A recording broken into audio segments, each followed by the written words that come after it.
Alors on va pas se mentir, c'est très simple, hein. C'est fini maintenant, quand on sera en arrêt maladie, eh bien on sera plus payé. Alors pareil pour les médicaments, en fait, il nous explique, quand on lit entre les lignes, qu'il faudrait qu'on apporte une contribution automatique à chaque fois qu'on irait chercher des médicaments parce qu'on est malade. Et malheureusement, c'est pas fini. Les personnes qu'on dit de maladies de longue durée, des personnes qui ont eu un cancer et qui seraient en rémission, eh bien pareil, fin du remboursement à 100% pour ces traitements. Mais ils sont complètement tarés en fait. Les gens qui sont en rémission, ils ont besoin de ce traitement pour justement sortir de la maladie. C'est-à-dire que derrière, ils vont faire des économies, mais ils vont aussi contribuer à la mort de beaucoup de gens. Directement et indirectement. Ils sont en train de tout détruire. Et ça s'arrête pas qu'à la santé, d'accord? Cette proposition de loi vise à instaurer une nouvelle obligation de vaccination, encore une, celle contre la grippe saisonnière pour tous les professionnels de santé afin de réduire la transmission du virus et de protéger les patients. C'est assez rigolo quand même. C'est que dans les effets secondaires, le décès du patient qui a été injecté n'y figure pas. Parce que c'est pas considéré en fait comme un effet secondaire, le décès. Malheureusement, c'est un effet secondaire. Faut quand même le reconnaître. Il y a des gens qui décèdent à cause de ça parce que l'injection a déclenché des maladies qui sont létales. Voilà. Je pose ça là, comme ça.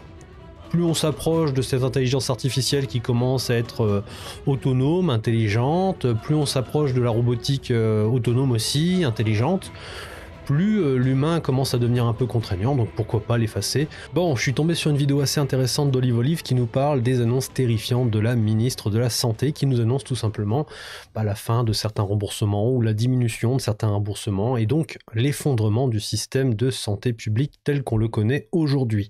Écoutez, c'est intéressant et on va essayer de réagir là-dessus, et je vous inviterai tout simplement à me partager votre avis et vos opinions, elles comptent, dans les commentaires. Ce qui n'était qu'une piste envisagée devient une réalité. Voici les annonces de la ministre de la Santé. Le gouvernement a décidé de rien lâcher. Le gouvernement a décidé d'aller jusqu'au bout. J'espère qu'on en fera de même. Alors on va pas se mentir, c'est très simple, hein. C'est fini maintenant, quand on sera en arrêt maladie, eh bien on sera plus payé. Parce que quand on passe de 3 jours de carence à 6 jours de carence, ça représente à peu près 90% des arrêts maladie quand on est malade, quand on a une gastro, une grippe, tout ce que vous voulez, vous êtes arrêté une semaine et après on reprend le travail. Eh bien là, 6 jours de carence, on touchera absolument plus rien. Donc autant vous dire que les arrêts maladie vont littéralement s'effondrer. Alors après, bonne ou mauvaise chose, ça je vous invite à me le partager dans les commentaires. Dans tous les cas, si vous êtes véritablement malade, puisqu'on est souvent en train d'accuser les gens qui ne viennent pas travailler de feindre la maladie, en attendant, il y a des gens qui sont véritablement malades et qui ont besoin de prendre ces arrêts, ne serait-ce que pour se reposer. J'en parle en connaissance de cause, je vous en ai déjà parlé plein de fois dans mes lives, mais depuis 2020, depuis cette fameuse pandémie et les fameux vaccins, hein, ces injections ARN messager, eh bien ma copine est très souvent malade, quasiment toutes les semaines, il y a quelque chose qui ne va pas, c'est jamais les mêmes symptômes, et de temps en temps, eh bien elle fait des chutes, c'est-à-dire qu'en gros, elle ne peut plus, elle est fatiguée, elle tient plus debout, et donc, eh bien, repos forcé. Là, clairement, c'est fini. D'accord? Donc, elle va crever au boulot, tout simplement. Et ça, c'est le cas de ma copine, mais c'est le cas de beaucoup de personnes. D'accord? Il y a énormément de personnes qui se retrouvent dans cette situation. Et c'est très grave de ne plus pouvoir prendre un arrêt maladie lorsqu'on est malade. Alors qu'on cotise comme des gros cochons. Hein, parce que regardez, allez sur le site de l'URSSAF, tapez votre salaire et regardez le détail de ce que vous payez chaque année pour votre santé. Donc, vous donnez de l'argent à ce système. D'accord? Vous vous faites péter une deuxième fois parce que on vous oblige à prendre une mutuelle, donc vous avez un scam, le premier scam, et ensuite derrière vous avez une mutuelle qui est censée compenser, et donc vous faites une double facturation pour la même chose, pour le même service, d'accord? Ces deux services sont complémentaires, mais vous payez deux fois. Et au final, on va vous dire, non, c'est fini, c'est 6 jours, 7 jours, 8 jours de carence, peut-être un jour, il y aura peut-être un mois de carence, allez savoir jusqu'où ils vont aller, mais dans tous les cas, déjà ça, c'est problématique, de mon point de vue en tout cas. N'hésitez pas à me partager votre opinion dans les commentaires. Alors pareil pour les médicaments, en fait, il nous explique, quand on lit entre les lignes, qu'il faudrait qu'on apporte une contribution automatique à chaque fois qu'on irait chercher des médicaments parce qu'on est malade. Il y a des gens qui n'ont même pas 1 euro pour s'acheter à manger. Qui n'ont même pas 1 euro pour s'acheter à manger. Ça veut dire quoi? Qu'il faut les condamner? Ils n'ont plus le droit de se soigner? C'est ça le système en France? On est en train de devenir un pays du tiers-monde? Non, parce que c'est ce qu'il faut dire. Alors c'est un système qui est basé sur la générosité, sur le partage, sur le soutien de l'autre, hein, c'est du social. Donc le contrat social qu'on t'oblige à souscrire, hein, puisque tu y souscris malgré toi, tu n'as pas le choix, le libre arbitre de dire non, je ne veux pas payer pour ce système, non, je ne veux pas être solidaire, non, je ne veux pas payer pour la santé des autres, mais voilà, tu cotises. Sauf que derrière ça, eh bien, le système ne respecte plus du tout le contrat social qui nous a été imposé. Si tu cotises, si les gens cotisent et que derrière, ça n'aide pas les malades et les plus démunis, ça sert à quoi? On n'est plus dans un système de solidarité, on est juste dans un Ponzi où le but c'est de prélever le plus possible d'argent en rendant le moins possible, d'accord? Le pays où il y a le plus d'impôts et de taxes, on nous explique qu'aujourd'hui, même notre système de santé est en train d'être enlevé aux Français. Ouais, effectivement, il a raison. Sur ce point-là, on est dans un enfer fiscal par excellence et on nous vend depuis des années le système de santé, etc., les maladies longue durée. Si demain tu as un cancer, etc., tu seras heureux d'avoir souscrit à ce système et d'être né en France et de vivre en France et de travailler en France et de payer tes charges sociales, etc., en France. Eh bien là, excusez-moi, mais le contrat n'est plus il est plus respecté, il est plus rendu. C'est-à-dire que tu payes. Tu suffoques littéralement, hein, puisqu'on te prend tout, on te prend entre 60 et 70% de ce que tu gagnes, si ce n'est plus selon les cas, mais dans tous les cas, on vient te ponctionner comme des gros chacals, et derrière ça, il n'y a pas le service rendu et attendu. Bon, là, clairement, si c'est pas une arnaque, expliquez-moi ce que c'est, je comprends pas. Là, personnellement, j'attends de voir vos commentaires pour m'expliquer ce que c'est, parce que je comprends plus. Pour moi, c'est un scam. Mais bon. Nos acquis et nos droits. C'est exactement ce qui est en train de se passer. Mais vous vous rendez compte, sérieux?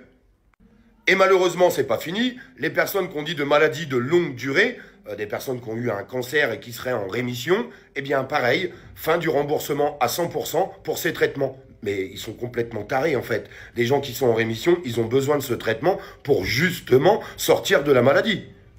Donc là, clairement, vous allez crever. Hein. Mais de toute façon, si vous regardez les courbes de natalité, de mortalité, etc., toutes les problématiques qui sont liées au vaccin ARN messager, j'appelle ça vaccin, mais c'est plus des injections, mais bon, tout ce qui est lié à tout ça, la courbe de mortalité, les problèmes de santé, les effets secondaires, etc., bref, hein, vous pouvez me traiter de complotiste si vous voulez, mais vous avez juste à aller regarder les chiffres qui sont effroyables. Eh bien, vous comprenez qu'il y a un effacement de la population, hein, d'accord? Ça arrive tout doucement, mais sûrement, et ça va y contribuer, en fait. C'est-à-dire que derrière, ils vont faire des économies, mais ils vont aussi contribuer à la mort de beaucoup de gens, directement et indirectement. Donc, voilà, on est dans cette continuité morbide de vouloir détruire, eh bien, une petite, moyenne ou grosse proportion du cheptel humain, hein. Plus on s'approche de cette intelligence artificielle qui commence à être autonome, intelligente, plus on s'approche de la robotique autonome aussi, intelligente, plus l'humain commence à devenir un peu contraignant, donc pourquoi pas l'effacer. Alors, là, clairement, je vais un peu loin dans ce que je dis, mais vous avez compris l'idée. Derrière ça, il y a quand même une logique d'effacement, hein. On est en train de faire crever les gens. Qu'on se l'admette ou non, hein, on est en train de faire crever des gens. Et les gens meurent. D'accord, il y a juste à aller voir les statistiques, les gens meurent. Donc après, libre à vous de me contredire là-dessus, les gens meurent. Voilà. Vous savez les amis, ce qu'il faut bien comprendre à travers tout ça, c'est qu'ils sont en train de déglaguer tous nos acquis, tous nos droits et tout notre système social. On en est là aujourd'hui. Là j'aime bien ce qu'il dit parce qu'ils sont en train de tout détruire. Ils sont en train de tout détruire. Et ça s'arrête pas qu'à la santé, d'accord? Si vous regardez tous les pans de notre société, tout ce qui fait la France, eh bien tout est en train de se décomposer sous nos yeux. Ils sont en train de tout dissoudre, tout détruire. Et ça fait partie du plan de l'accélération. Et vous allez voir, je vais rebondir sur un truc juste après, une autre vidéo de Florent Philippot qui complète un peu ce propos, dans le sens où on est en train de détruire, là on parle du corps médical, donc on est en train de détruire le corps médical de A à Z. Vous avez vu, hein, les hôpitaux sont en train de s'effondrer, enfin, c'est une catastrophe, mais là on va mettre encore un clou de plus dans le cercueil. C'est-à-dire qu'au bout d'un moment, il n'y aura plus rien à sauver, quoi. On parlait de la 5e semaine des congés payés, 2 jours fériés qui vont nous virer pour aller bosser, et aujourd'hui on s'attaque à la santé, et puis une nouvelle réforme du chômage qui arrive derrière, au moment où l'emploi s'écroule en France, toutes les industries sont en train de se péter la gueule, artisans, PME, petites entreprises, tout est en train de flancher, et bien à ce moment-là on dit, bah c'est fini, le chômage, on va encore diminuer les cotisations, les durées de paiement, et tout ce qui va avec. C'est une véritable honte. Et ça sert à quoi? Ça sert à détruire tout simplement notre société, ça sert à détruire les classes moyennes, ça sert à appauvrir les gens, ça sert à détruire du patrimoine tout simplement. Là, les gens vont se retrouver dans une misère pas possible, et quand c'est comme ça, eh bien, tu vends les bijoux de famille. Donc, tu vends à perte, voilà, ils vont nous dépecer sur pièce. Donc, la France est à vendre à la découpe. On a commencé par les fleurons nationaux. On continue avec les grosses entreprises, les moyennes entreprises, les toutes petites entreprises, et puis bientôt, ça va être votre patrimoine à vous.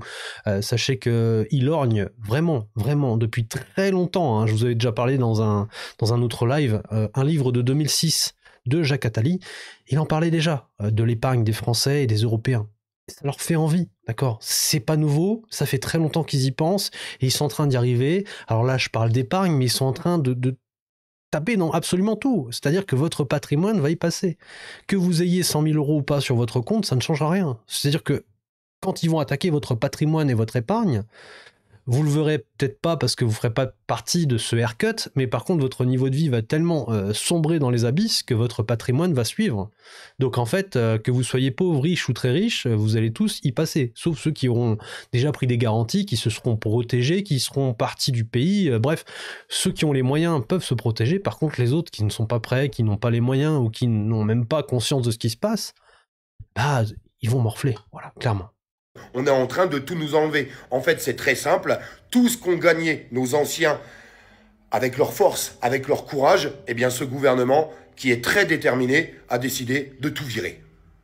On pourrait rajouter à tout ça les problèmes de salaire, les problèmes d'emploi, les problèmes de sécurité, les problèmes d'éducation. Enfin, le pays qui est totalement en train de s'écrouler.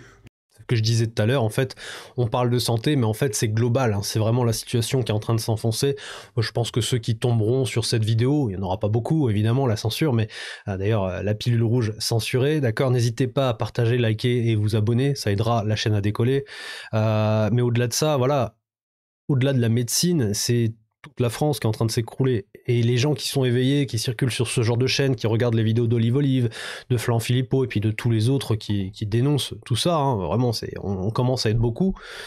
Bah vous vous rendez compte de tout ça, mais il y a beaucoup de gens autour de vous, et ça j'en suis certain, vous pouvez me le dire dans les commentaires, je suis certain que parmi votre entourage, il y a beaucoup de personnes qui n'ont pas le temps, tout simplement, déjà ils ont la tête dans le guidon, ou qui n'ont pas le courage ou l'envie de s'informer, et qui vont juste se contenter de ce que leur disent les médias, ou de ce que leur disent les gens qui écoutent les médias, tu sais, le bouche à oreille, etc. Et voilà, ils se contentent de la propagande.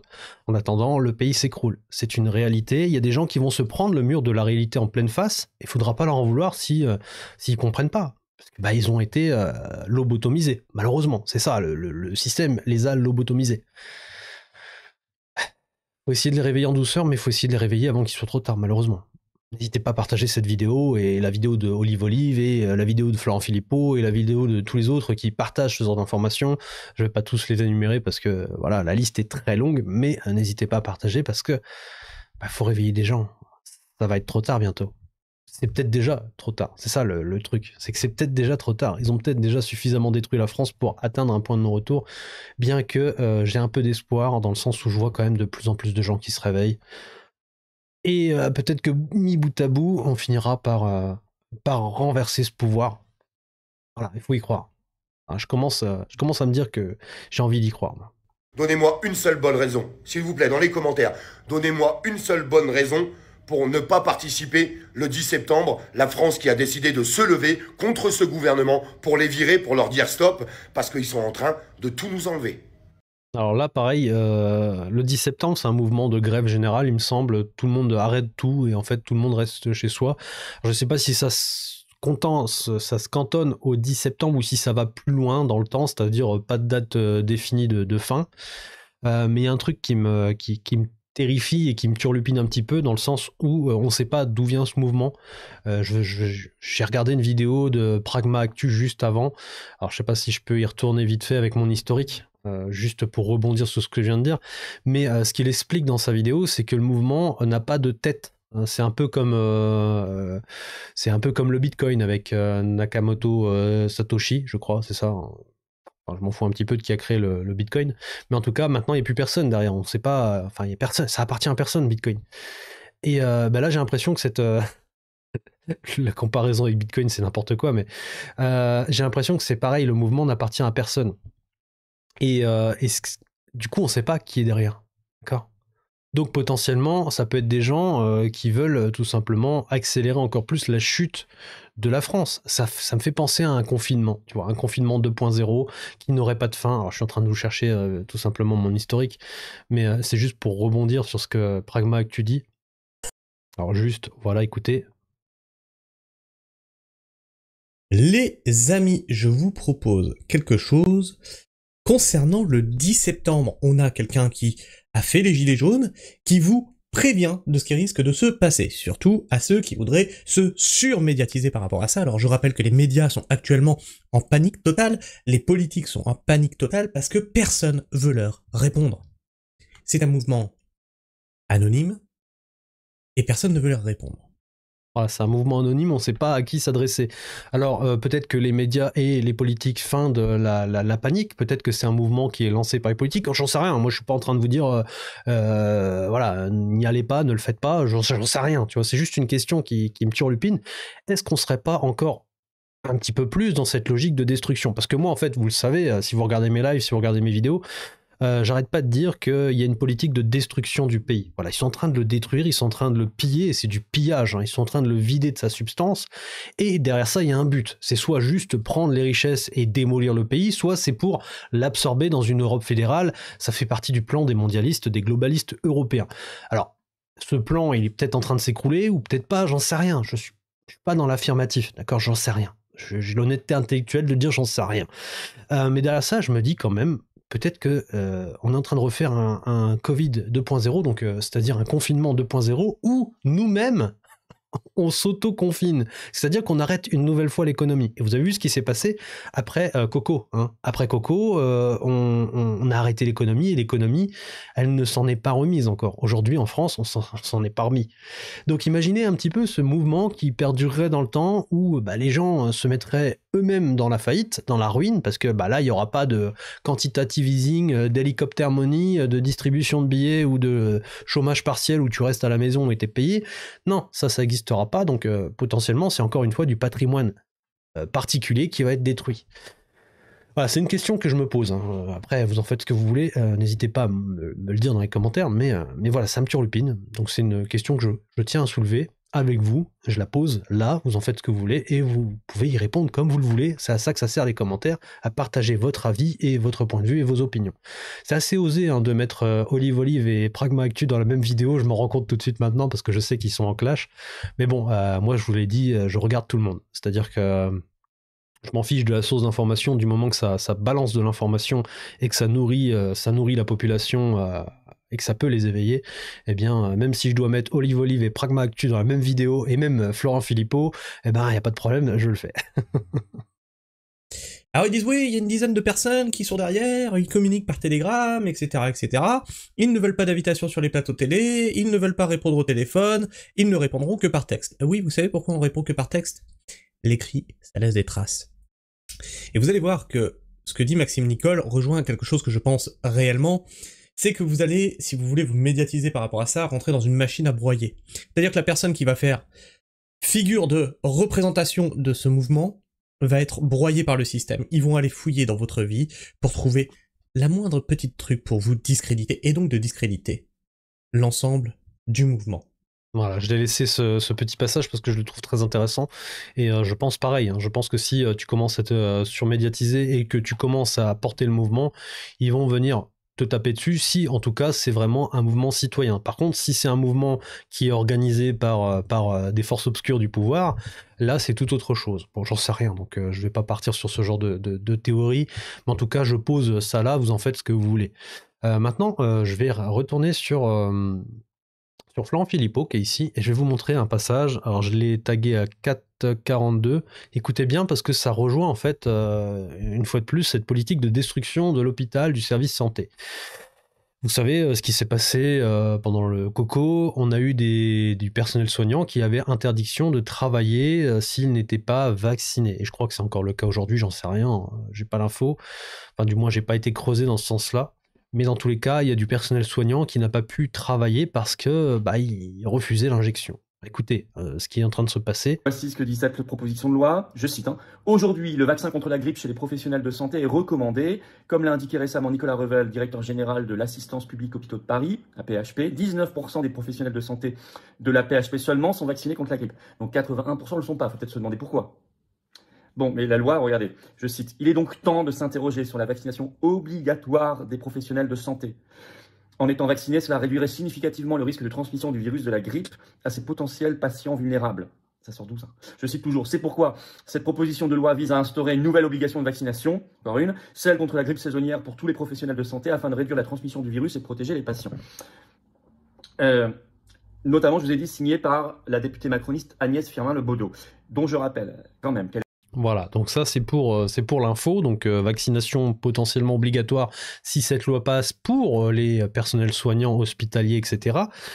Et en fait il y a une information qui est complémentaire à ça, donc déjà ça veut dire quoi obligatoire? Ça veut dire que si tu ne respectes pas cette obligation, vous avez vu l'État français, vous avez vu les décisions qu'ils sont capables de prendre, donc potentiellement interdiction au personnel non soigné pour cette grippe, et bien de travailler, donc hop, vous restez chez vous, vous n'êtes pas payé évidemment, hein, c'est pas la fête du slip, et derrière ça, écoutez, hop, plus loin. Attention, on me dit c'est le vaccin grippe. Alors d'abord, je dis attention parce qu'il y a de plus en plus d'injections qui sont ARN messager, c'est pas que le Covid, et deux, le vaccin grippe en lui-même bientôt n'existera plus, car on parle de vaccin combiné, c'est le terme officiel, grippe et Covid-19. ARN messager, bien sûr. Et là, on est une info. Alors, le problème de l'ARN messager Covid-19, c'est que ça attaque la protéine qui est ciblée, c'est la protéine Spike. Il y a des problèmes de codage avec la protéine Spike. C'est l'une des pires protéines que l'on puisse choisir parce que derrière ça, le corps va pouvoir la combattre. Et s'il y a une erreur d'interprétation, et surtout si elle est si le corps la réplique, parce que c'est des trucs auto-réplicants, auto-amplifiants, donc si le corps la réplique indéfiniment, eh bien il y a des risques qui sont accrus, mais vraiment accrus, hein, je pèse mes mots quand je dis ça, de très très gros risques de développer des myocardites, des cancers, des turbocancers, des AVC et d'autres maladies qui vont causer des effets graves, voire la mort de la personne qui s'est fait injecter, d'accord? J'allais dire du personnel soignant, c'est un peu le cas, hein. Je veux dire, si tu vaccines du personnel soignant, tu les mets en danger. Alors c'est pas dans les... c'est assez rigolo quand même, c'est que dans les effets secondaires, le décès du patient qui a été injecté n'y figure pas, parce que c'est pas considéré en fait comme un effet secondaire, le décès. Malheureusement, c'est un effet secondaire. Faut quand même le reconnaître. Il y a des gens qui décèdent à cause de ça parce que l'injection a déclenché des maladies qui sont létales. Voilà. Je pose ça là, comme ça. Donc, d'une part, on va potentiellement attenter à la vie du personnel soignant. Donc ça, c'est encore une fois un coup de massue sur déjà le personnel, sur l'humain, qui se fait injecter, et sur le système médical français, qui de surcroît va voir ses médecins s'effondrer comme neige au soleil, que ce soit par le fait qu'ils n'aient pas le droit de se présenter au travail, donc interdiction d'exercer parce que tu refuses de te faire vacciner, ou par les effets secondaires qui, quelques années après, vont amener à la mort potentielle du patient. Voilà, enfin de l'injecté obligatoire. Bref, tout ça pour dire que derrière ça, il y a une volonté que je suspecte de destruction accrue, encore une fois, je pèse mes mots, du système hospitalier et de l'ensemble en fait des secteurs de la France. Mais bon, vous en faites ce que vous voulez de ces informations-là, vous me dites ce que vous en pensez dans les commentaires, vous partagez votre opinion évidemment, et je serai heureux de vous lire dès que ce sera fait, d'accord ? Donc on se dit à bientôt pour une nouvelle vidéo.